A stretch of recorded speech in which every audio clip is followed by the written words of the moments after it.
The roadside museum had an exhibit about our disappearance. By late afternoon, the highway had become a pale line stretched across western Kansas, running beneath a sky too large to measure. Wheat fields rolled outward in every direction, flattened gold beneath a dry September wind. Telephone poles appeared at regular intervals beside the pavement, their wires humming whenever the gusts strengthened. There were no houses nearby, no cattle, no moving machinery, and for long distances, no other vehicles. Only the road, the fields, and two siblings driving east through a landscape that seemed to have emptied itself before they arrived. Mara Vance sat behind the wheel while her younger brother Daniel watched the navigation screen mounted near the dashboard. They had been crossing the country for nearly a week, taking turns driving and stopping whenever something looked interesting enough to justify losing an hour. Daniel collected photographs of strange roadside attractions, giant statues, abandoned diners, faded murals, forgotten monuments. Kansas had already given him more than he expected. That afternoon, however, the travel application showed nothing ahead except fuel stations separated by enormous distances. Then Daniel saw the sign. It stood alone beside Route 56, partly hidden behind sun-bleached grass. Museum of Lost Travelers. Next right. No distance was listed beneath it. Daniel searched the name on his phone. Nothing appeared. He tried again with different wording. No business listing, no reviews, no photographs, no website. The navigation application showed nothing but an unnamed service road cutting north through farmland. Mara almost continued driving. Almost. Then another wooden sign appeared. Last chance to visit. An arrow pointed toward the service road. Daniel laughed quietly and said it was exactly the kind of place they had been stopping for since California. Mara turned. The pavement disappeared within a quarter mile. Their tires began grinding over gray gravel as they traveled between fields of dry grass. Dust rose behind the car and remained suspended in the rearview mirror like smoke. The museum appeared after several minutes. It was smaller than Mara expected. A rectangular building stood beside the road beneath 3 cottonwood trees. Its wooden siding had once been white, although decades of wind had stripped most of the paint away. A narrow porch ran along the front. Above the entrance hung another sign bearing the museum's name in hand-painted black letters. There were no cars outside, no flag, no opening hours, no advertisements. Yet, a small electric lamp glowed above the door. Daniel photographed the building before they went inside. The moment Mara opened the door, cool air moved across her skin. Not air conditioning, something colder. The interior smelled of old wood, paper, dust, and something faintly metallic. A brass bell above the entrance rang once. Nobody came to greet them. The first room resembled a local historical museum.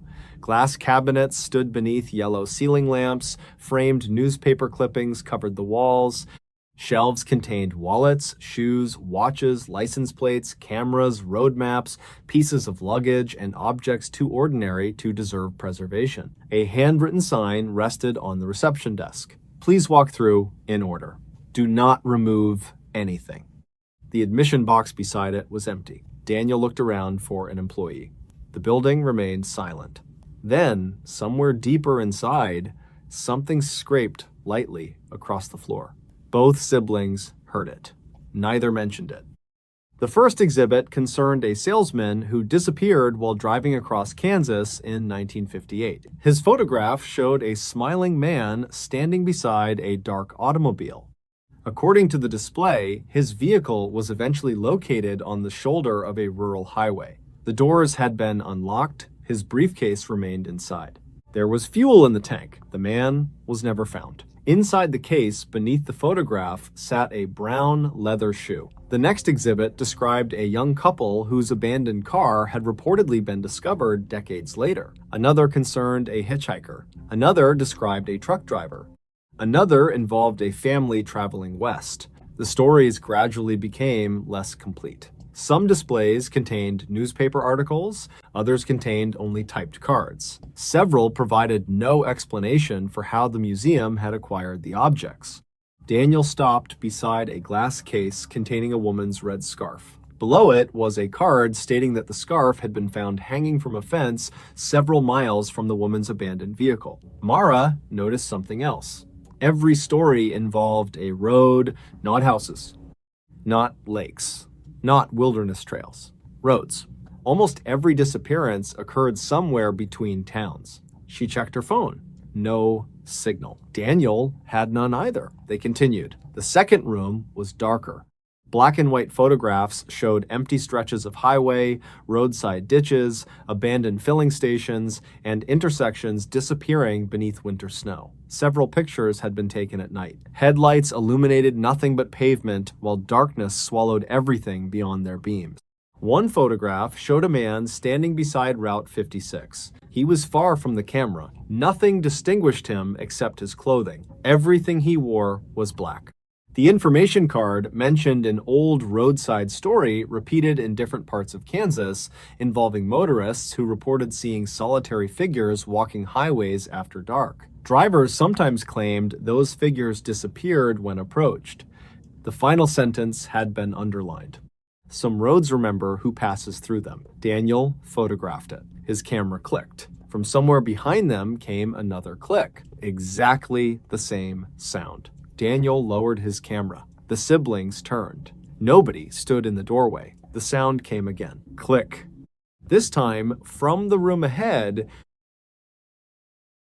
a narrow corridor connected the second gallery to the back of the museum. The ceiling was lower there. The air smelled different. Damp concrete, dust, old fabric. Small photographs hung along the walls, each showing a different missing traveler. Some were professional portraits, some were family photographs. Others appeared to have been taken casually in restaurants, parking lots, motel rooms, or beside cars. The dates beneath them moved forward chronologically. 1974, 1986, 1999, 2005, 2011, 2017, 2020, 2023.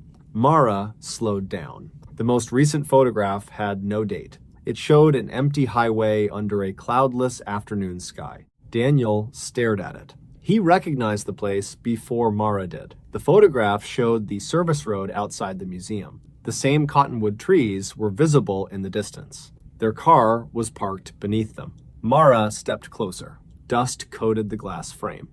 The car in the photograph was unquestionably theirs. Daniel's blue travel bag could be seen through the rear window. Mara felt cold spread slowly beneath her ribs. Daniel pulled out his phone and opened the photograph he had taken before they entered.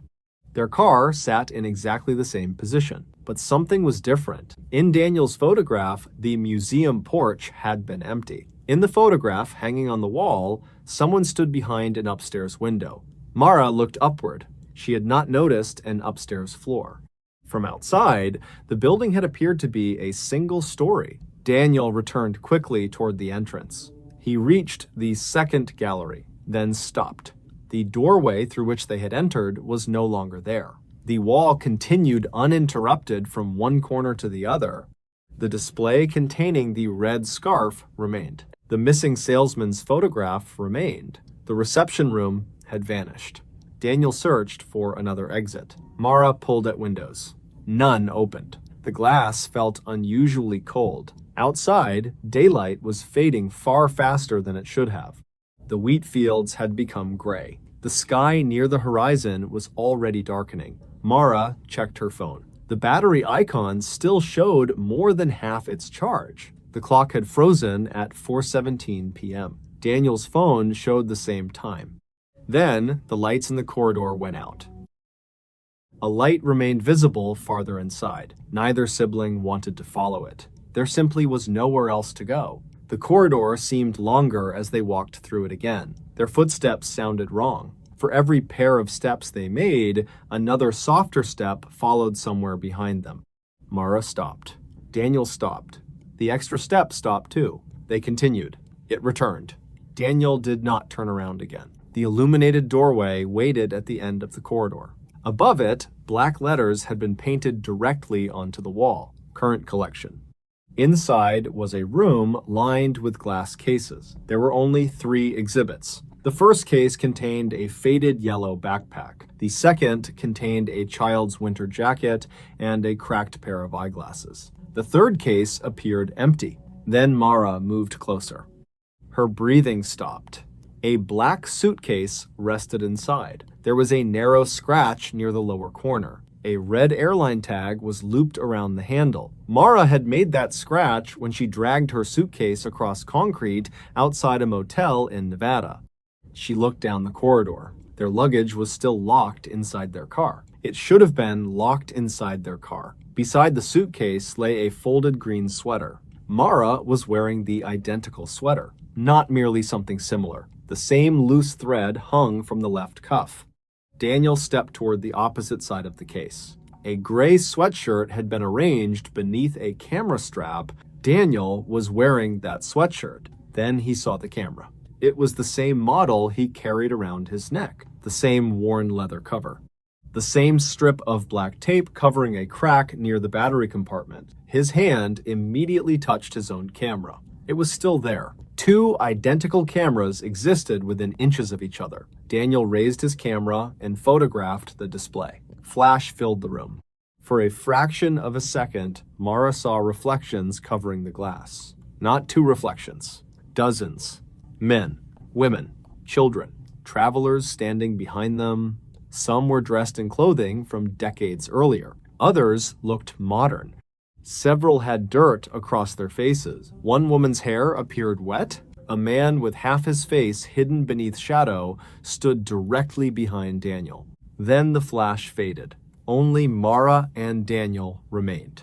Daniel slowly lowered the camera. The photograph appeared on his screen. It showed the glass case, the suitcase, the sweater, the camera, and the reflections.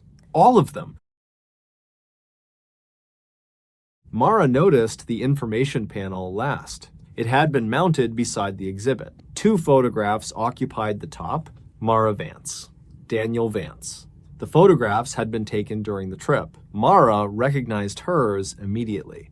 It showed her drinking coffee outside a motel in Colorado 3 mornings earlier. Daniel had taken that photograph. Daniel's picture showed him sleeping in the passenger seat. Mara had taken that one. Neither photograph had ever been uploaded anywhere. Beneath them appeared a heading, "The Vance Siblings' Disappearance." Mara forced herself to continue reading. The card stated that the siblings had been traveling east through Kansas when they vanished after leaving the highway. Their vehicle had eventually been found abandoned beside Route 56. Personal belongings remained inside. No evidence of a collision had been discovered. No confirmed sighting of either sibling was recorded afterward. The final line contained the date, September 18th, 2024. Mara looked at her phone. They had entered the museum on September 15th, 3 days earlier. Daniel reread the date. Then read it again. The silence inside the room seemed to deepen. Somewhere inside the wall, wood creaked. Another sound followed. A camera shutter. Then another. Click. Pause. Click. Pause. Click. The sounds surrounded them now. Daniel gripped Mara's arm. Behind the glass, his duplicate camera had changed position. The lens was pointed directly at them. They ran. Neither remembered deciding to move. The corridor passed around them in fragments of darkness and yellow light. Photographs blurred along the walls. Faces seemed to turn beneath the glass as they passed. Mara reached the second gallery. A door stood where the blank wall had been. She slammed into it. It opened. Hot evening air struck them. They stumbled outside. Their car waited beneath the cottonwoods. Mara started the engine before Daniel had completely closed his door. Gravel exploded beneath the tires. The museum disappeared behind a wall of dust. Neither looked back until they reached the highway. When Daniel finally turned, there was nothing behind them. No museum. No cottonwood trees. No service road. Only wheat fields. Mara drove east until they reached a town with a fuel station. The clerk listened as Daniel described the museum. His expression changed before Daniel finished. He said there had never been a museum on that section of Route 56. Daniel showed him the photographs. The exterior image was still on his camera. So was the corridor. So was the display. But the final photograph had changed. The glass case was empty. Their reflections were gone. Only the old travelers remained. Mara and Daniel spent that night in a motel several counties away. They left Kansas before sunrise. For the next 2 days, nothing happened. On September 17th, they reached Missouri. Daniel stopped taking photographs. Mara refused to leave major roads. They agreed that once they reached home, they would copy every file, contact local authorities, and determine where the museum had been. They never reached home. On September 18th, their car was discovered on the shoulder of a rural highway. The vehicle was unlocked. Their luggage remained inside. Mara's green sweater was folded on the rear seat. Daniel's gray sweatshirt lay beside it. His camera was missing. No confirmed trace of either sibling was found along the road. Months later, a driver crossing western Kansas reported seeing a small white building beside an unfamiliar service road. He did not stop. He remembered the sign because its wording seemed strange. Museum of Lost Travelers. As he passed, he glanced toward the porch. A young man and woman were standing beneath the light above the entrance. Neither moved. The woman wore a green sweater. The man held a camera against his chest. The driver watched them disappear in his rearview mirror as the highway carried him east. Several miles later, he saw another sign beside the road. It contained only 4 words. New exhibit now open. He continued driving. Behind him, somewhere beyond the empty fields, a camera shutter clicked in the dark. The airport shuttle dropped us at a terminal that closed in 1989. The storm had already moved east of Denver, but it had left the airport surrounded by a strange kind of darkness. Rainwater shivered across the pavement beneath the white floodlights, and every gust carried the cold mineral smell of wet concrete mixed with aviation fuel. Beyond the glass walls, lightning still flickered somewhere over the plains without making a sound. Inside, hundreds of stranded travelers slept across chairs, guarded luggage with their feet, or stood beneath departure boards filled with cancellations.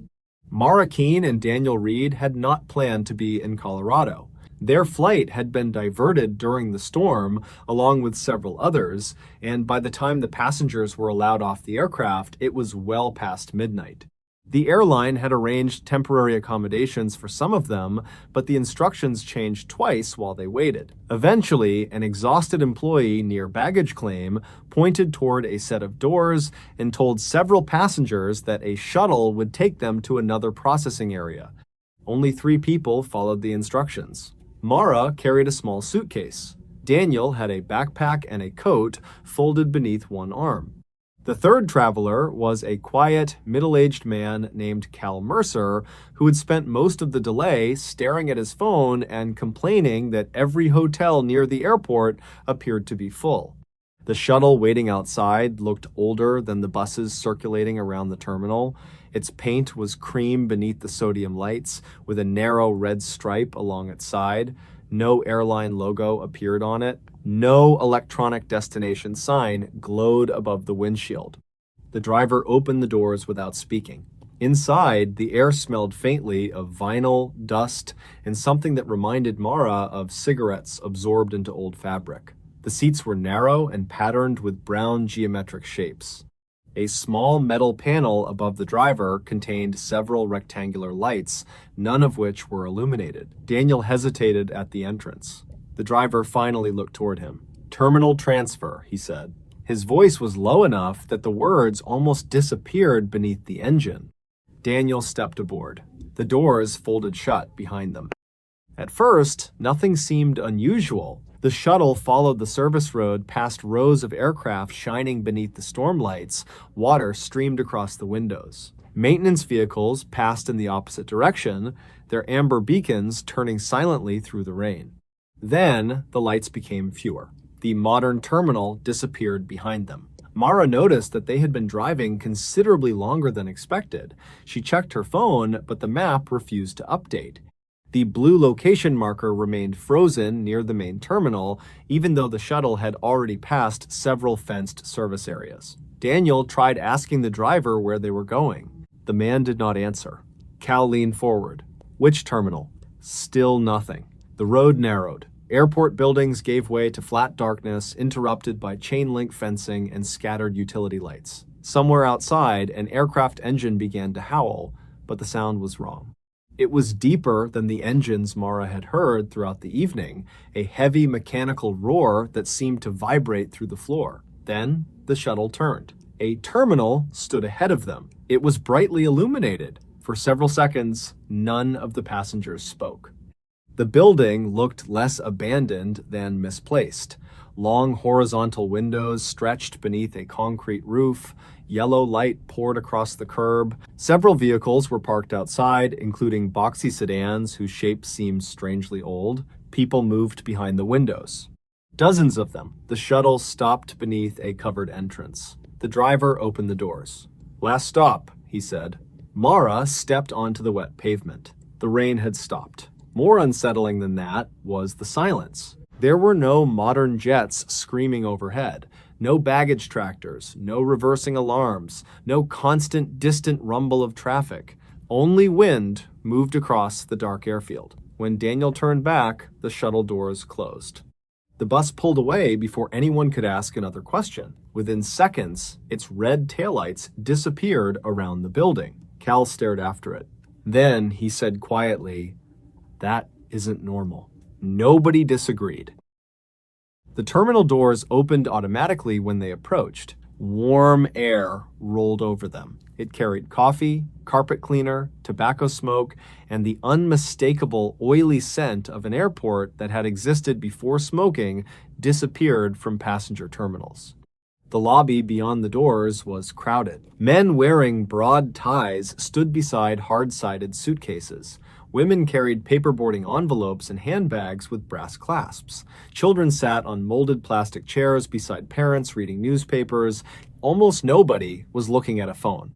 There were hardly any phones to look at. Daniel stopped walking. Along one wall stood a row of payphones. Above them hung advertisements printed in colors that had faded slightly beneath fluorescent lighting. One showed a compact automobile. Another advertised long-distance telephone service. Cal slowly took his smartphone from his pocket. No signal. Mara checked hers. Nothing. The terminal ceiling was low compared with the enormous modern airport they had just left. Brown carpet covered much of the floor. The fluorescent tubes overhead gave everything a pale green tint. Then Mara noticed the departure board. It was not digital. Rows of mechanical characters clicked and rotated behind black panels. Chicago, Los Angeles, Phoenix, Omaha, Philadelphia. The board changed with a rapid clattering noise. Daniel moved closer. There were dates beside several flights. He stared at them for so long that Mara finally joined him. Every date was the same. Wednesday, July 19th, 1989. For several seconds, Daniel simply watched the board. Then he looked around the terminal again. The clothing, the luggage, the payphones, the ashtrays mounted beside the chairs. A man passed them carrying a newspaper folded beneath one arm. Daniel stepped after him. "Sir." The man kept walking. Daniel touched the newspaper. The stranger stopped. Slowly, he looked down at Daniel's hand. His skin had a peculiar grayness beneath the fluorescent lights. Daniel released the paper. The man continued walking. For an instant, the front page had been visible. The date beneath the newspaper's name read July 19th, 1989. Cal gave a small, nervous laugh. Nobody joined him. They approached an information counter where a woman in a dark uniform was sorting paper tickets. Her hair was pinned neatly behind her head. A rectangular name badge rested above her left breast. Mara asked where the shuttle pickup area was. The woman continued sorting. Mara repeated the question. The woman's fingers stopped. "Departures are upstairs." "We aren't departing," Mara said. "We came from the other terminal." The employee raised her eyes. For the first time, Mara noticed how little expression there was in them. "There is no other terminal. Daniel placed both hands on the counter. "We were just at Denver International." The woman frowned. Behind her, a printer suddenly began operating. It was an old dot matrix machine. The sound cut through the terminal like insects trapped inside a metal box. The woman looked past Daniel. "Denver what?" The printer continued. Paper crawled through the machine. Mara felt the skin tighten along her arms. Daniel lowered his voice. "What airport is this?" The employee stared at him for several seconds. "Stapleton." They moved away from the counter without another word. Cal was breathing through his mouth now. He wanted to return outside and wait for the shuttle. Daniel agreed. They hurried back toward the entrance. The automatic doors opened. The curb was empty. Beyond it was darkness. Not an empty roadway. Darkness. The access road they had used was gone. The parking area was gone. There were no streetlights, no distant freeway, and no glow from modern Denver. The pavement extended perhaps 50 yards before disappearing into blackness. Far beyond it, runway lights stretched across the night in two perfectly straight lines. Something enormous was taxiing between them. 3 engines. One mounted high in the tail. Daniel recognized the silhouette before he could see the airline markings. A McDonnell Douglas DC-10. The aircraft rolled slowly toward the terminal. Its landing lights washed across the windows. For one moment, every person inside the building seemed to stop moving. Then the lights passed. Conversation resumed. Daniel backed away from the glass. He had seen documentaries about the accident years earlier, and the flight number had remained somewhere in his memory because the aircraft had departed Denver. United Flight 232, Stapleton International Airport, July 19th, 1989. Denver to Philadelphia with a scheduled stop in Chicago. The tail engine had failed catastrophically after departure. Damage from the failure had destroyed the aircraft's hydraulic flight controls. The crew had fought to keep the crippled jet airborne before reaching Sioux City, Iowa, where the aircraft crashed during the attempted emergency landing. Daniel turned toward the departure board. The mechanical letters began rotating. One line cleared. New characters clicked into place. United 232. Chicago. Boarding. Mara saw Daniel's face change. "What?" He did not answer immediately. Then he told them. Cal whispered a curse. A chime sounded throughout the terminal. The public address system crackled. A woman's voice began making a boarding announcement for United Flight 232. Around them, passengers started standing. Something had changed in the crowd. The terminal no longer sounded crowded. There were footsteps, suitcases closing, paper being folded. But almost no voices. One by one, the passengers began moving toward the same concourse. Mara watched an elderly man lift a suitcase from the floor. There was soot beneath his fingernails. A woman nearby adjusted the collar of a little boy's shirt. One side of her coat appeared damp, though there had been no rain when they entered. Another passenger passed close enough for Mara to smell something beneath the cigarette smoke and coffee. Hot metal, then burned fabric. Behind the information counter, the dot matrix printer started again. The woman removed a sheet. She looked directly at Mara. "Miss Keene." Mara stopped breathing. The employee separated the perforated paper. "Mr. Reed." Daniel froze. Another page emerged. "Mr. Mercer." Cal's face drained of color. They had never given anyone in the terminal their names. The employee arranged 3 boarding passes on the counter. A second sheet continued feeding through the printer. It looked like a passenger manifest. Daniel approached, despite Mara telling him not to. Their names were near the bottom. Mara Keene, Daniel Reed, Cal Mercer. Beside each name was a seat assignment.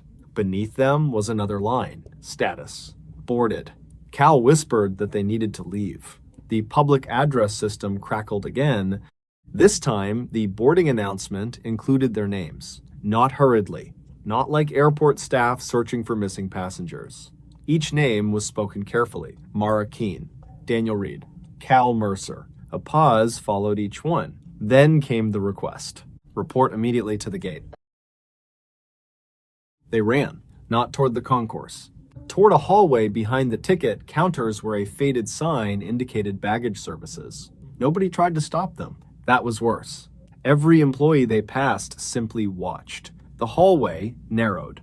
The carpet disappeared beneath their feet and became gray industrial tile. Pipes ran overhead. The fluorescent lights buzzed with a harsh electrical pulse. Behind them, the boarding announcement continued. Daniel tried the first door. Locked. The second opened into a storage room filled with metal luggage carts. The third opened onto a stairwell. They descended. Above them came footsteps. Slow. Measured. Many people walking together. The stairs led to a baggage corridor beneath the terminal. The temperature dropped immediately. Cold air smelled of dust, oil, and wet concrete. Conveyor belts stretched into darkness. None were moving. Then, somewhere far behind them, one started. A belt shuddered into motion. Another followed. Then another. The machinery came alive progressively through the tunnel, each motor starting closer than the last. Cal began running. The lights behind them shut off one by one. Mara heard the terminal announcement echoing through ceiling speakers. Final boarding. United Flight 232. The conveyor beside them suddenly jerked. A suitcase appeared from the darkness. Then another. Old luggage. Leather cases. Hard-shell suitcases secured with straps. Several were blackened around the edges. Daniel saw an emergency exit sign ahead. He shoved the metal door. It would not move. Mara joined him. Behind them, the conveyor continued delivering luggage. Then came something that made all three stop. A modern suitcase. Silver. Small.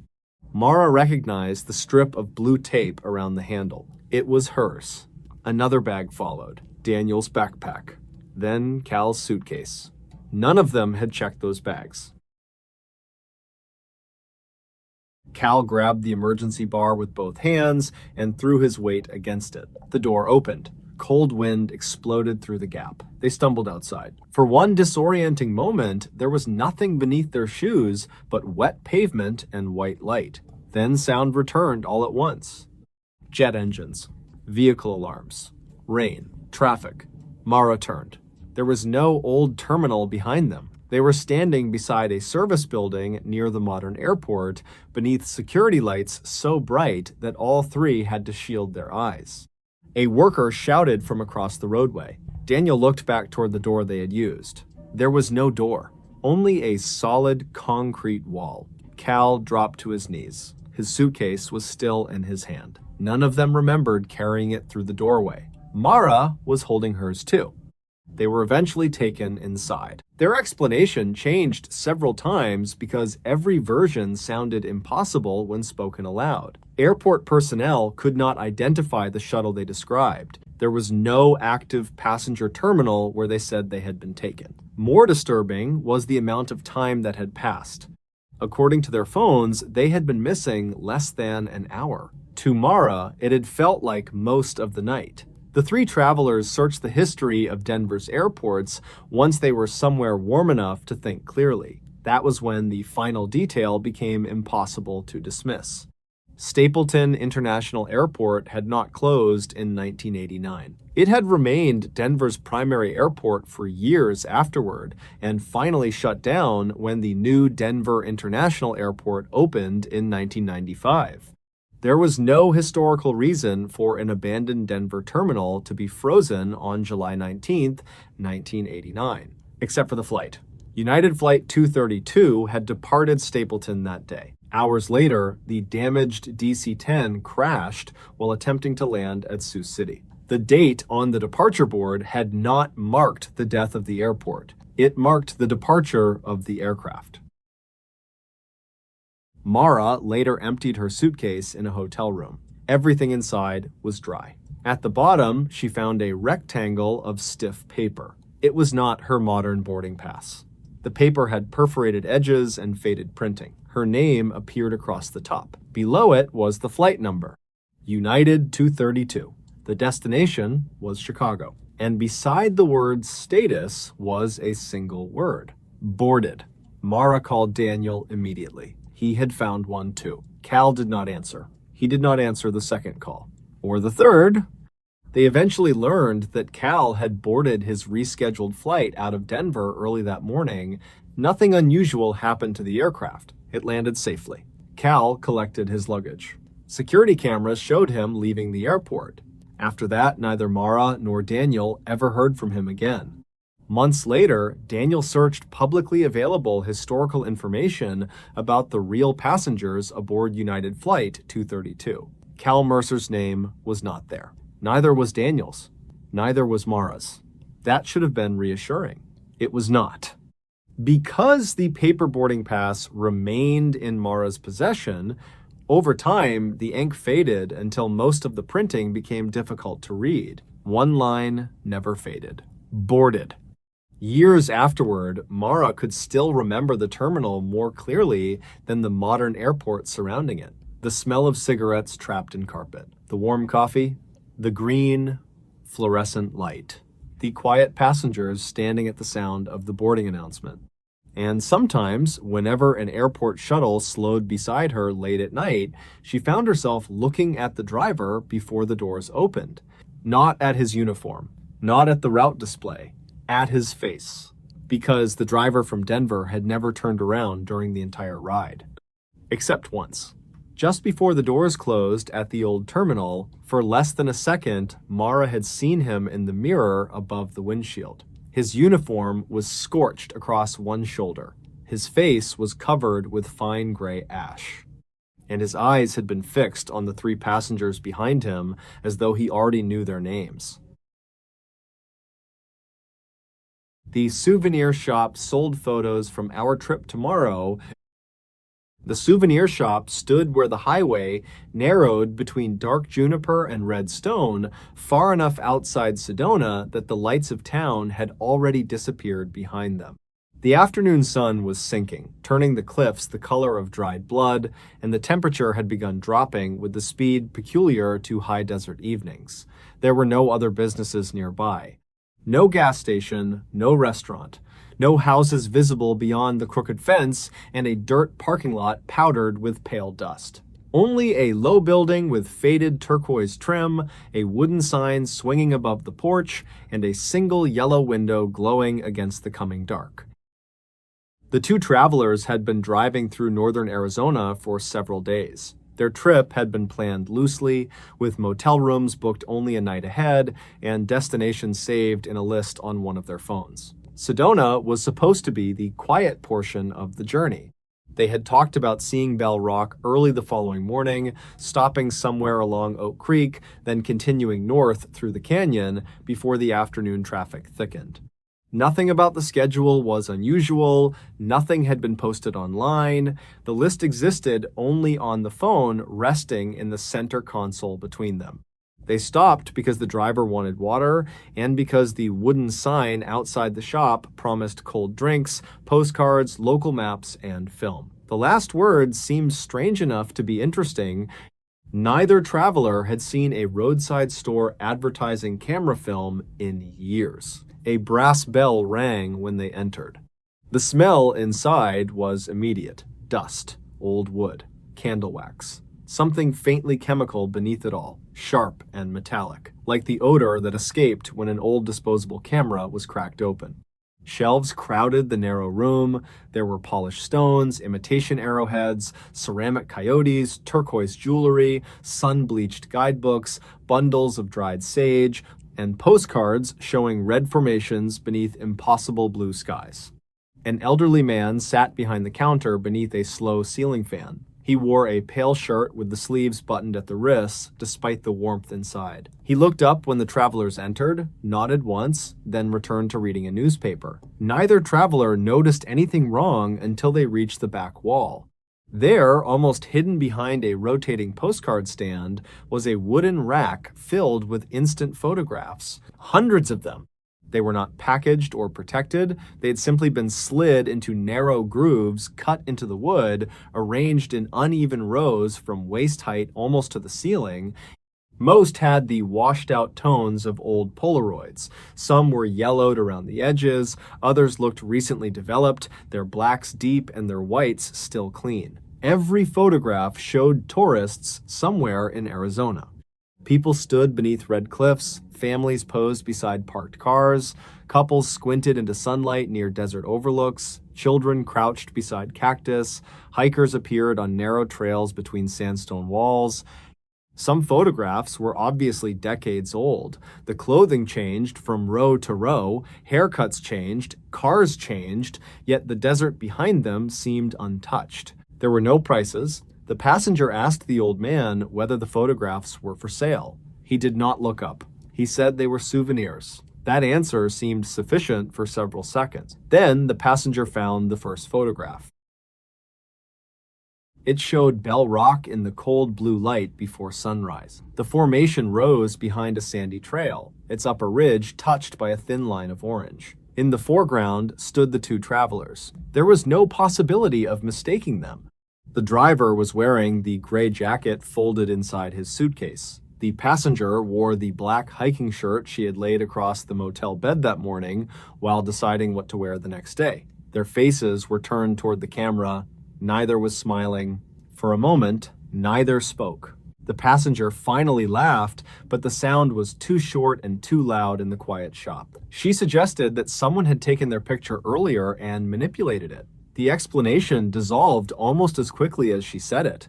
They had not visited Bell Rock yet. They had driven past the turnoff only once after arriving in the area, and neither had left the car. The photograph showed them standing directly beneath it. The driver pulled out his phone and opened their itinerary. Bell Rock was the first stop listed for tomorrow morning. The old man behind the counter turned one page of his newspaper. The ceiling fan creaked. The passenger removed the photograph from its groove. Its surface was cool, almost damp. She turned it over. Nothing was written on the back. While she was holding it, the driver noticed another photograph several spaces farther along the rack. This one showed them beside Oak Creek. The image had been taken from several yards away through the dark vertical trunks of trees. Water moved pale and blurred behind them. The passenger was kneeling near the bank. The driver stood farther back with one hand raised towards someone outside the frame. They knew the place. They had saved it on their map less than an hour earlier. The driver stared at the photograph until the details began to feel worse than the impossible fact of its existence. His shoes were wet. Mud darkened the passenger's knees. And between two trees behind them stood something narrow and black. At first, it resembled a burned trunk. Then he realized the surrounding trees were catching light from the creek while the shape absorbed it completely. It appeared taller than either traveler. There was no face. There were no visible arms. But it was standing where no tree appeared on the map photographs they had studied. The passenger slid the Polaroid back into the rack. Neither laughed again. They walked toward the counter. The driver placed both hands on the wood and asked the old man where the photographs came from. The man folded his newspaper carefully. His eyes moved first to the rack, then to the two travelers. He asked which ones they had found. The driver did not answer. Outside, something scraped across the parking lot. Both travelers turned toward the front windows. Their car sat alone beneath the fading red sky. A paper cup rolled through the dust and disappeared beneath it. When they looked back, the old man was watching them. He told them that people came to Sedona looking for things, healing, answers, signs, proof that the world was larger than it appeared. Some believed the Red Country gave those things back. He said people rarely considered that a place might show them something they had not asked to see. The passenger asked again who had taken the photographs. The old man looked toward the rack. Then he said that sometimes the pictures arrived before the people did. The store became very quiet. Even the ceiling fan seemed slower. The driver asked whether he was joking. The old man did not answer. Instead, his gaze shifted to a lower row near the floor. That movement was enough. The travelers returned to the rack. They found another photograph. It showed them at an overlook above Oak Creek Canyon. The passenger stood near the stone barrier with her back toward the camera. The driver was several steps away, looking toward the road. Neither remembered adding that overlook to the itinerary. Then the passenger checked the phone. It was there. They had added it during lunch. Below the overlook, canyon walls fell into shadow. Pines rose from the depths in dense black clusters. Along the far edge of the image, barely visible, a pale vehicle was approaching around a bend. Their vehicle. The driver took the photograph closer to the front window and angled it beneath the remaining daylight. There was another detail. The windshield of the photographed car was dark. No driver could be seen behind the glass. The next picture was only a few spaces away. Then another. They were arranged chronologically. The realization came slowly and then all at once. These were not random photographs of tomorrow. They were a sequence. Bell Rock came first. The creek came second. The overlook came third. The highway followed. Each place matched the route they intended to take. The photographs were showing the trip in order, and there was still one photograph left. It sat by itself near the bottom corner of the rack. The driver crouched and pulled it free. For several seconds, neither understood what they were looking at. The photograph had been taken from high above, apparently from the rim of a canyon. Red walls descended through long bands of shadow. At the bottom lay a narrow strip of trees and broken stone. Among the rocks was their car. It rested upside down. The roof had collapsed inward. One door hung open. The windshield was gone. There was no smoke. No emergency vehicle. No person standing nearby. The photograph carried the cold, empty stillness of something discovered too late. The passenger took it from the driver's hand. She brought it closer to her face. The driver's side door was open. So was the passenger's. The seats were visible. Both were empty. There were no bodies inside the vehicle. There were no bodies on the rocks around it. There was only the wreck and, near the edge of the photograph, a thin, dark shape standing among the trees. The same shape that had appeared beside Oak Creek. They left immediately. The old man did not try to stop them. The driver carried the final photograph without realizing it until they were already on the highway. The passenger demanded that he throw it out. He lowered the window, felt the cold desert air rush into the car, and released the picture. It vanished behind them. Neither looked back. Their motel room was less than half an hour away, but they abandoned the original itinerary before reaching it. Bell Rock was canceled. Oak Creek was canceled. The Canyon Road was canceled. They would leave before sunrise and drive south instead, away from Sedona, away from the canyon, away from every place shown in the photographs. At the motel, the passenger deleted the saved route from her phone. The driver removed every destination individually. They checked the weather. They checked alternate highways. They packed their bags and placed them beside the door. For the first time that evening, the fear began to loosen. Then the passenger opened her suitcase. The Bell Rock photograph was lying on top of her clothes. Beneath it was the photograph from Oak Creek, then the overlook, then the highway. The driver emptied the suitcase onto the floor. The last Polaroid was underneath everything. The wrecked car waited at the bottom of the canyon. This time, something had changed. The dark figure among the trees was gone.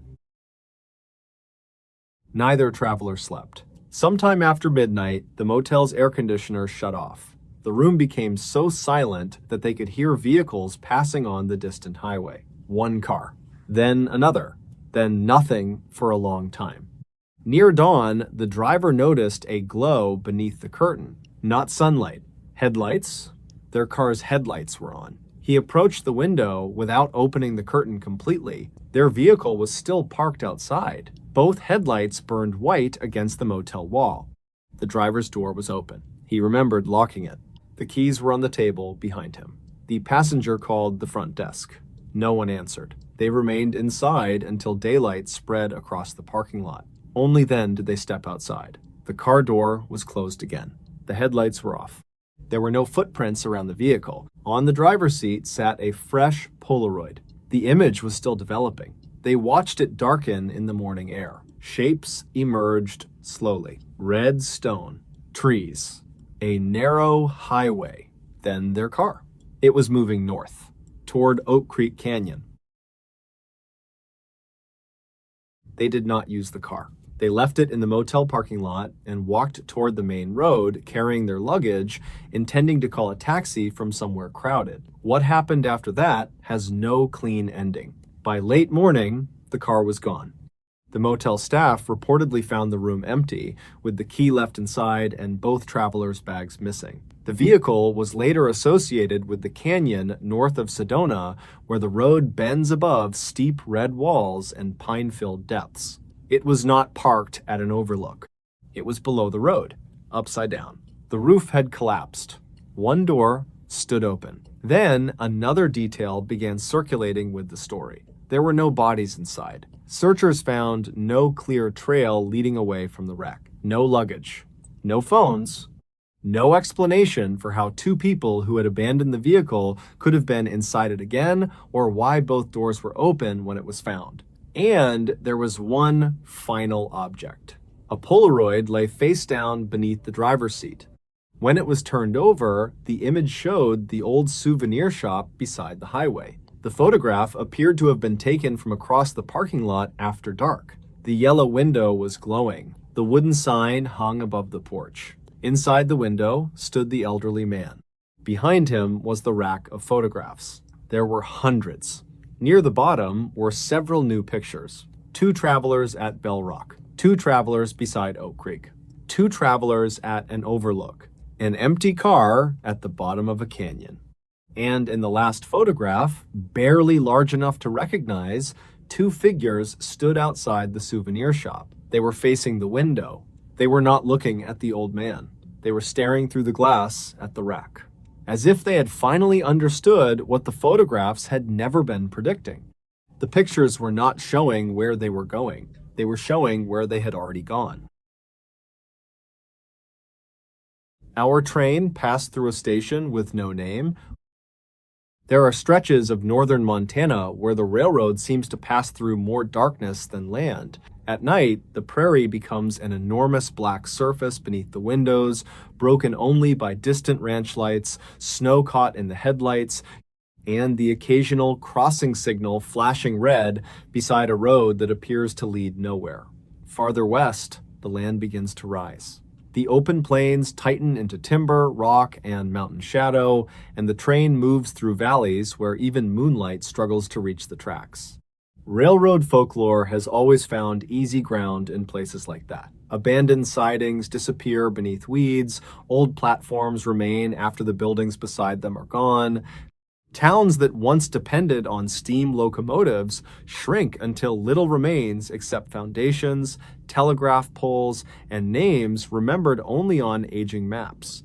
In Montana, stories of phantom whistles and passengers waiting at vanished stations have survived long after the railroads that created those places changed beyond recognition. One story concerns a traveler heading west toward the Pacific Northwest on an overnight passenger train. The exact season changes depending on who tells it, although most versions place the journey during cold weather, when frost forms around the edges of the windows and the mountains disappear beneath low clouds. What does not change is what the traveler claimed happened during 2 consecutive nights.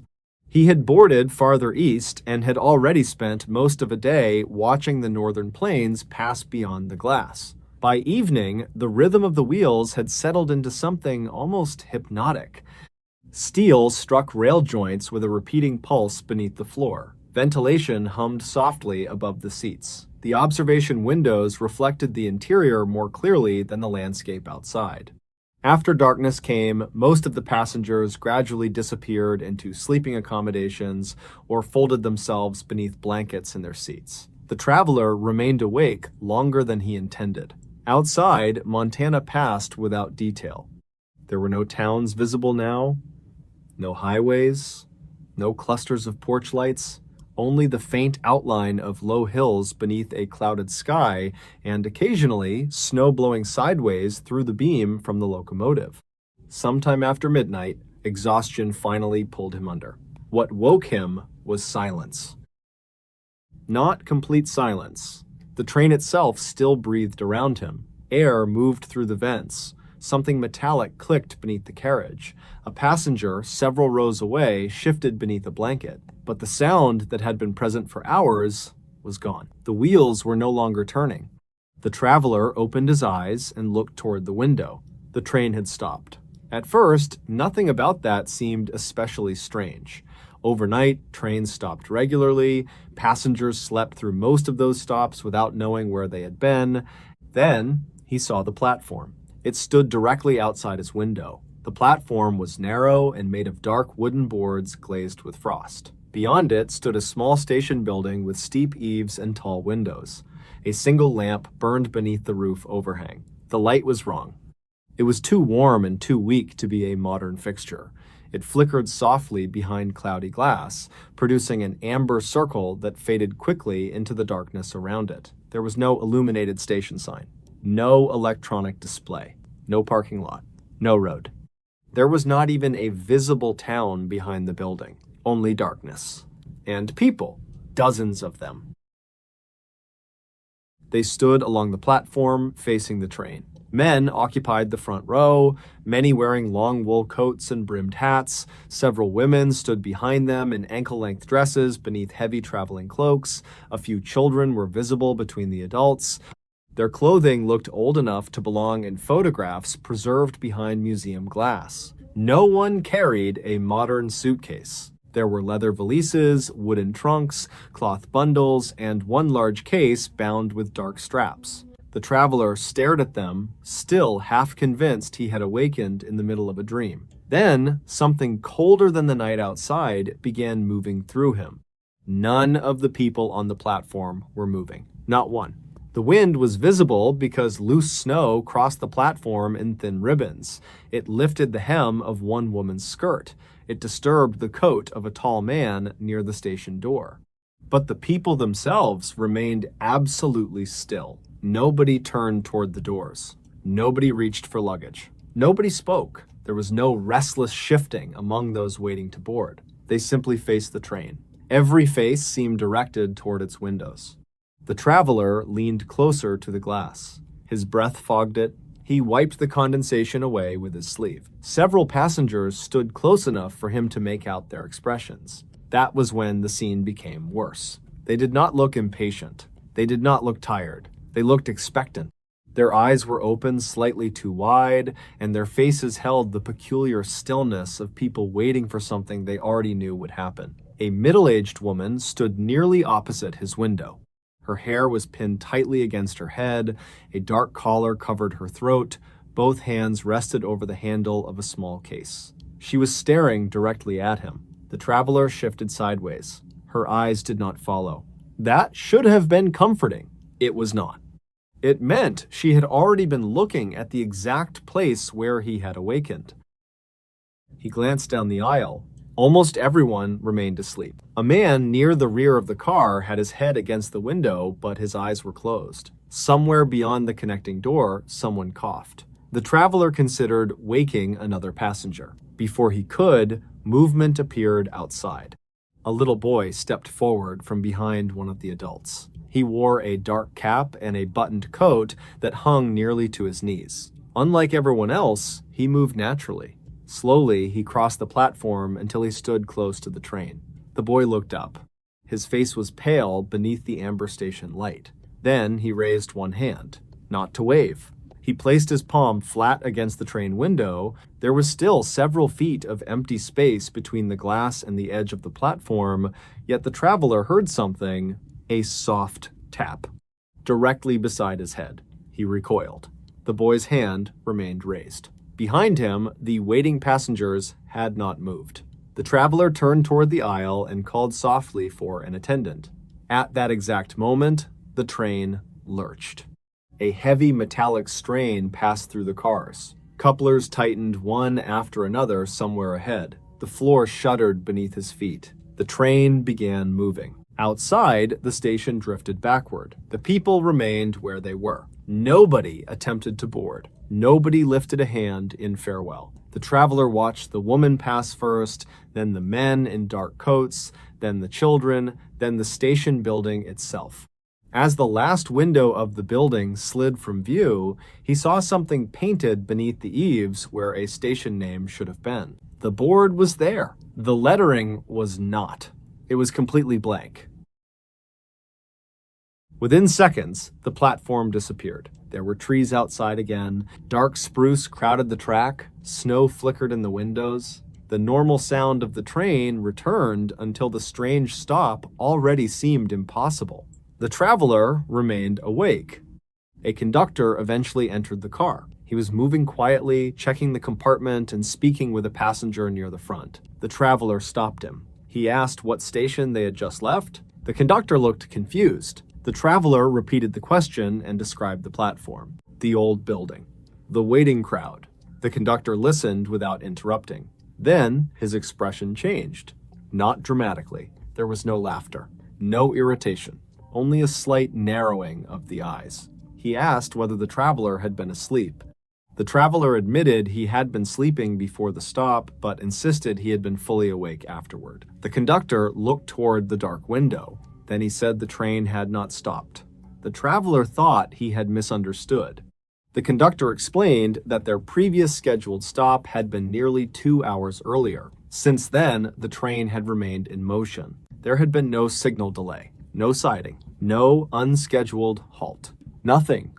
The traveler pointed toward the window and said he had watched people standing outside for several minutes.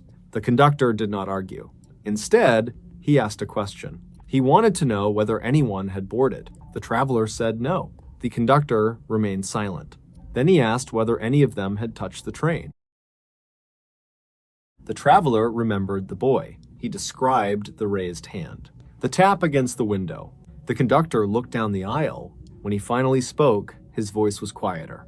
He said there were old railroad stories about places along western routes that no longer appeared on working timetables. Some had once been settlements. Others had been flag stops, maintenance points, mining camps, or stations that disappeared when tracks were relocated. Most stories were harmless. A light beside the rails. A whistle where no train was running. People seen standing near abandoned structures. Then the conductor said something the traveler would remember more clearly than anything else from that night. He said that if the train appeared to stop there again, the traveler should not get off. He should not open a door. And if someone outside looked familiar, he should close the curtain. The traveler asked what that meant. The conductor only said there would be mountains before morning. Then he continued into the next car. Daylight changed everything. By morning, the landscape had become broad valleys, snow-covered slopes, rivers, and forests. Other passengers drank coffee. Children walked through the aisle. Phones appeared again when service returned near towns. The ordinary world had come back. The traveler searched maps whenever he had a connection. He compared the places the train had passed during the night. Nothing resembled the station. There was no obvious abandoned community at the location he estimated. Eventually, he decided fatigue had created the entire thing. It was easier to accept that explanation than to consider the conductor's warning. The train continued west. He expected to reach his destination the following day. That second evening, he remained awake. He drank coffee long after dark. He kept the curtain open. The landscape outside became increasingly mountainous. For hours, nothing unusual happened. Near midnight, the traveler began losing the fight against exhaustion. His eyes closed for what seemed like seconds. When they opened again, the sound of the wheels was gone. His body became rigid before he even looked outside. The train was stopped. The platform had returned. Same wooden boards, same frost, same small station, same amber lamp, and the same crowd stood waiting beneath it. This time, the traveler did not move toward the glass. He remembered the conductor's instruction. If someone outside looked familiar, close the curtain. He reached for it. Then he saw a figure standing near the far end of the platform. At first, the man was partly hidden behind two people wearing long coats. Then the crowd seemed to separate without actually moving. The traveler could see him clearly. The man was not dressed like the others. He wore modern clothing, the same jacket the traveler was wearing inside the train, the same shoes, the same shirt. The traveler looked down at himself. Then back outside, the man on the platform had the same face. He was standing completely still. His arms hung at his sides. His skin looked gray beneath the station lamp, but it was him, not someone similar, not a distant resemblance. Every feature was recognizable. The hair, the shape of the jaw, a small mark near one eyebrow, even the slight crease in the jacket where the traveler had slept against the seat. The figure outside slowly lifted its head. Until then, its eyes had been directed toward the ground. Now they found the window.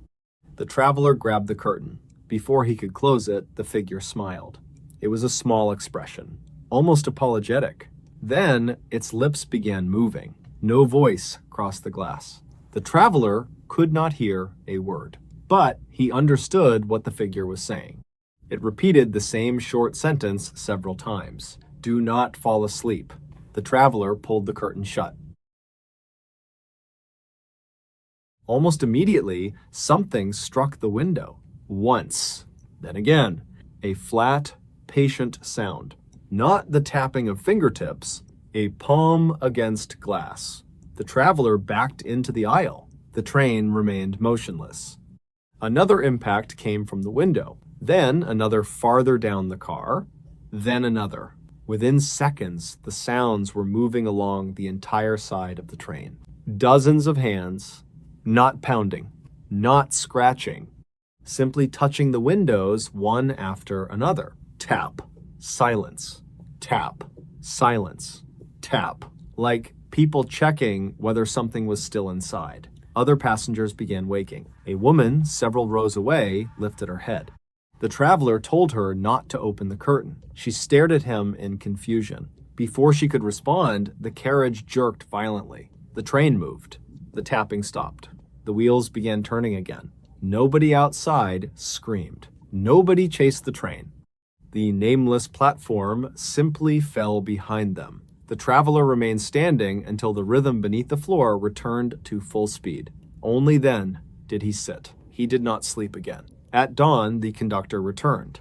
The traveler asked whether the train had stopped during the night. The conductor stared at him for several seconds. Then he said no, not once. The traveler asked whether the conductor had ever seen the station himself. The man refused to answer. He only asked whether the traveler had looked outside. There was little point lying. The traveler said yes. The conductor asked what he had seen. The traveler told him. For the first time, the conductor seemed genuinely afraid. He sat in the empty seat across the aisle and looked toward the closed curtain. After a long silence, he said the stories had another part. Sometimes passengers saw people from another era waiting beside the tracks. Sometimes they saw strangers. But occasionally, a traveler saw someone who was still alive, someone aboard the train. According to the older version of the legend, that person was not being shown a ghost. The station was showing its next passenger. The traveler reached the Pacific Northwest without disappearing. Nothing happened when he stepped onto the real platform at his destination. There were taxis outside. Announcements echoed beneath electric lights. Travelers moved around him, carrying rolling suitcases and staring at phones. Everything belonged to the present. For a while, he convinced himself that was the end of it. But the story does not end there. Years later, he reportedly refused to travel overnight by rail. He would fly. He would drive. He would wait until morning. What frightened him was not simply the possibility of seeing the station again. It was something he noticed only after the journey was over. During the second encounter, when he saw himself standing on the platform, the figure outside had not been alone. Beside it stood the little boy. The boy's hand was resting in the figure's hand. And behind both of them, the nameless crowd was no longer staring at the train. Every face had turned toward the traveler standing on the platform, as though he had finally arrived. The highway sign kept changing our destination. There is a stretch of mountain country in Northern California where darkness does not simply cover the road. It seems to consume everything beyond it. The forest rises close to the pavement, the slopes fall away without warning, and at night, the headlights reveal only a narrow, moving corridor of asphalt.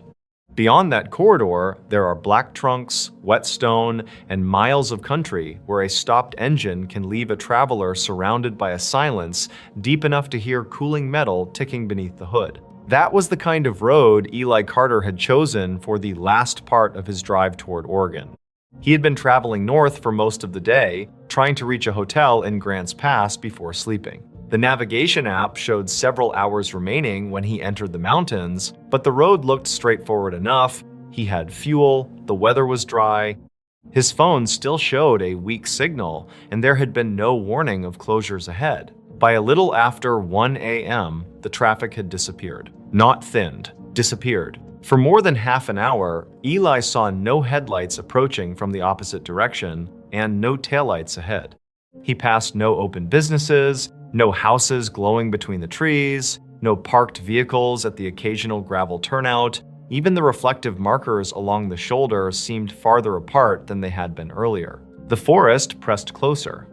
Tall trees swallowed most of the sky, leaving only narrow pieces of darkness overhead. Whenever the road curved, Eli's headlights swept across trunks so large that for an instant they resembled columns supporting something vast above him. The temperature outside had dropped sharply. He could feel the cold through the driver's side window. His heater was running, yet the glass beside his shoulder felt chilled enough that moisture had begun collecting along its lower edge. The navigation system showed him continuing north. Then the first sign appeared. It stood beyond a bend, green and reflective, mounted on two metal posts exactly where a normal highway destination sign should have been. Eli slowed without meaning to. The sign listed two destinations, Hallow Creek, North Mercy. Both names were followed by distances. He had never heard of either place. That alone was not unusual. Northern California contained small communities, settlements, forest roads, and old place names that someone driving through for the first time would never recognize. He glanced at the navigation screen. Neither town appeared. The route continued toward Oregon without mentioning either one. Eli passed the sign and watched it disappear into his mirror. For several seconds, its reflective lettering remained visible behind him. Then the road curved. Darkness swallowed it. He drove another few miles. The radio had been playing quietly, mostly to keep the car from feeling empty, but the station began breaking apart beneath static. A singer's voice stretched into a thin metallic sound. The drums vanished. For several seconds, only a low rushing noise came through the speakers. Eli changed stations. Nothing. Every frequency carried the same soft static. He turned the radio off. The silence afterward felt worse. The tires made a steady whisper against the pavement. The engine hummed beneath the dashboard. Somewhere behind the interior panels, plastic clicked as the car adjusted to the cold. Then another green sign appeared ahead. This one listed three destinations: Hallow Creek, North Mercy, Bellwether. Eli leaned forward slightly. Bellwether was closer than the other two. According to the sign, all three were ahead. According to his phone, none of them existed. He checked his route again. The map still showed him on the correct highway. The blue line continued toward Grants Pass.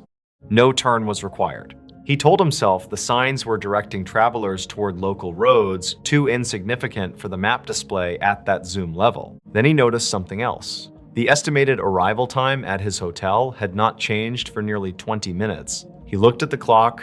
He looked back at the navigation screen. The remaining travel time was exactly what it had been before the first sign. Eli watched the map as he drove. His position marker moved. The road curved. The distance remaining did not decrease.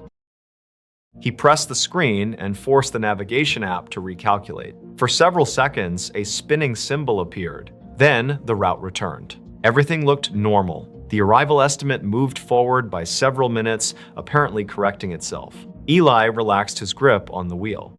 That was when he passed the third sign. The unfamiliar towns were gone. Only one destination remained. It was the name of his hotel. Eli took his foot off the accelerator. The sign stood beside the road in perfect condition, its green surface shining beneath the headlights. The hotel's name filled the upper half. Below it were the words, 27 miles. Straight ahead. Eli stared at it as the car rolled past. The hotel was in Oregon. That much made sense. What did not make sense was seeing the name of a small hotel reservation displayed on a state highway sign. It was not a city. It was not a landmark. It was not an airport, hospital, park, or public facility. It was simply the place where Eli had booked a room earlier that evening. He looked into the rearview mirror. The sign remained visible for several seconds. There was something underneath the lettering now, something smaller. He could not read it from that distance. Eli almost stopped. Instead, he accelerated. The navigation screen suddenly announced that the route had been updated.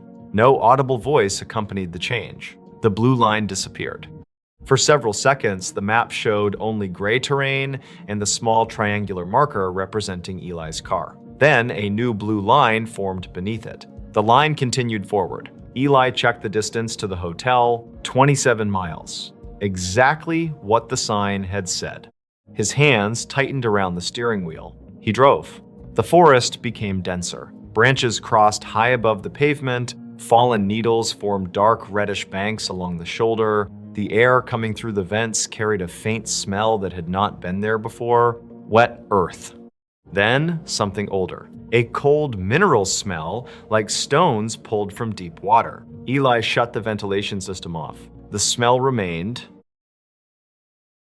Several miles later, another sign emerged from the darkness. The hotel's name appeared again. Beneath it, 18 miles. Eli watched it approach. A second line of lettering became visible underneath. His stomach tightened. It was the name of his street. He passed too quickly to read everything, but he had seen enough. The street was hundreds of miles behind him. His home was near Sacramento. There was no reason for its name to appear on a mountain highway leading into Oregon. Eli checked the mirror. The sign reflected brightly behind him. His street name was clearly visible now. Underneath it was an arrow pointing straight ahead. The phone lost its signal. The navigation map remained loaded, but the small service indicator changed to empty bars. Eli tried calling anyway. The call did not connect. He drove faster. The speed made the road feel narrower. Curves arrived suddenly, forcing him to brake before dark rock walls and steep forested drop-offs. His headlights caught reflective warning markers, pale tree trunks, and occasionally the shining eyes of an animal standing somewhere beyond the shoulder. Once, he saw what appeared to be a deer ahead. It stood at the edge of the road. The animal did not move as the car approached. Eli slowed. Its body remained hidden behind brush, but its head was visible above the leaves. Something about its proportions seemed wrong. The neck was too upright, the head too still. Eli passed without looking directly at it. When he checked the mirror, nothing stood there. The road behind him was empty. Then the next sign appeared. This time, Eli braked hard enough that loose objects shifted on the passenger seat. The sign contained his full home address. Every part of it. House number, street, city. There was no mileage listed, only an arrow pointing forward. The engine idled softly as Eli crawled past. His own address filled the green reflective panel where the name of an Oregon destination should have been. There were no stickers covering another name. No electronic display. No temporary construction board. The letters looked permanent, professional. Old enough that moisture had darkened the metal around the bolts. Eli continued driving. He no longer checked the navigation app. He began looking for somewhere to turn around. There was nowhere. The shoulder had narrowed almost completely. One side of the highway climbed into a wall of forest and stone, the other dropped into darkness. Eventually, he found a turnout. It appeared suddenly on the left, a crescent of gravel wide enough for several vehicles. Eli crossed the road and swung the car around. For the first time in nearly an hour, his headlights faced south. He stopped. His breathing sounded unnaturally loud inside the car. The phone still had no signal. The road behind him appeared normal, empty asphalt. Reflectors, trees. Eli began driving back. Relief came almost immediately. Each mile south meant distance from the signs. Whatever had happened, he could return to the last town, find a gas station, wait until morning, and take another route. 5 minutes passed. Then 10. The forest looked unchanged. No signs appeared. Eli kept driving. Finally, green reflection flashed ahead.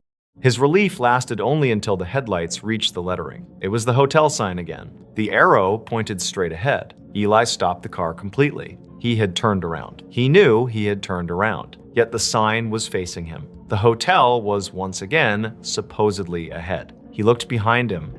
Nothing. He looked at the phone. The navigation arrow showed the vehicle facing north. Eli stared at it. He placed the car in park, turned the phone around, restarted the navigation. The compass rotated briefly, then settled. North. He checked the car's built-in compass. North. He had physically turned the vehicle around, yet every instrument said he was still traveling north. Eli started driving again. There was no longer any reason to trust direction. He watched only the pavement. His headlights illuminated the same yellow center lines, the same black trees, the same narrow shoulder. Then the fog began. It did not drift gradually across the road. One moment the air was clear, the next, a white layer hung between the trees. The beams reflected backward, turning the windshield into a glowing wall. Eli slowed. The forest disappeared completely.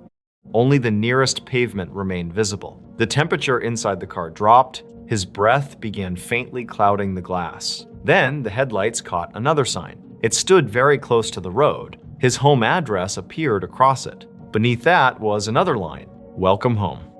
Eli did not stop. The sign disappeared into the fog behind him. Several minutes later, another appeared. His address again, "Welcome home." Then another, each one closer to the pavement. Each one looking older than the last. The green paint faded. Rust spread around the edges. One sign leaned toward the highway as though the forest were slowly pushing it down. The final address sign was almost gray. Moss covered one corner. "Welcome home" remained perfectly clean.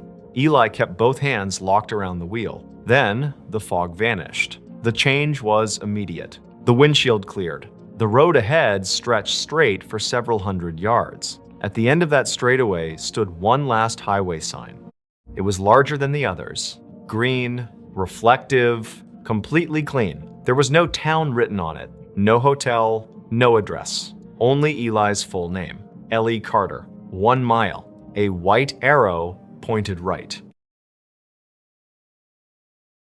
Beside the sign was a road. Eli had not seen it on the navigation map. He had not noticed it until the headlights touched the entrance. It was narrow and unmarked, barely wider than one lane. The pavement looked older than the highway, cracked through the center and covered along the edges with wet leaves. No reflector marked the junction. No route number stood nearby. The trees formed a dark arch above it. Eli slowed almost to a stop. The arrow pointed directly into that darkness. He looked at the navigation screen. For the first time since the signs had begun changing, the map displayed the side road. A thin gray line extended from the highway. It traveled east for a short distance, then ended. At the end of the line was a small blue destination marker. The marker carried his name. Eli continued straight. He did not turn. In the rearview mirror, the side road remained visible longer than it should have. The darkness between its trees seemed deeper than the night surrounding it. For several seconds, the green sign reflected behind him. Ellie Carter, 1 mile. The arrow still pointed right. Then the road curved. The sign vanished. Nothing else happened. That was what frightened him most. No figure appeared in the back seat. No vehicle followed. No voice came through the radio. The highway simply returned to normal. The temperature rose. The phone regained service. The navigation system showed an ordinary route north toward Oregon. The remaining distance began decreasing again. Shortly before dawn, Eli reached the hotel he had reserved. The desk clerk found his booking without difficulty. His room existed. His name was in the system. Everything was ordinary. Eli slept only after pushing a chair beneath the door handle. The next morning, he opened the navigation history on his phone. The route from the previous night was there. Most of it followed the expected highway north. But for a section in the mountains, the recorded path became impossible. The line left the highway. It traveled into an area where the map showed no road. Then it stopped. According to the location history, Eli's car had remained at that dead end for almost an hour. He remembered never making the turn. There was one other detail. The dead end was marked approximately 1 mile from where his route reappeared on the highway. Eli enlarged the map. No structure was shown there. No address. No town. Only forest. He never returned to search for the road. In the months afterward, the drive changed the way he traveled at night. He avoided isolated mountain routes whenever possible. He kept paper maps in the vehicle. He stopped trusting destination signs when there were no other cars around. But the thing that remained with him was not the impossible map. It was not the hotel sign. It was not even seeing his home address hundreds of miles from home. It was the wording on the final sign. His name had not been followed by the word exit. It had not said next right. It had not said turn here. It had given only a distance, 1 mile. As though Eli Carter had not been the traveler. As though he had been the destination.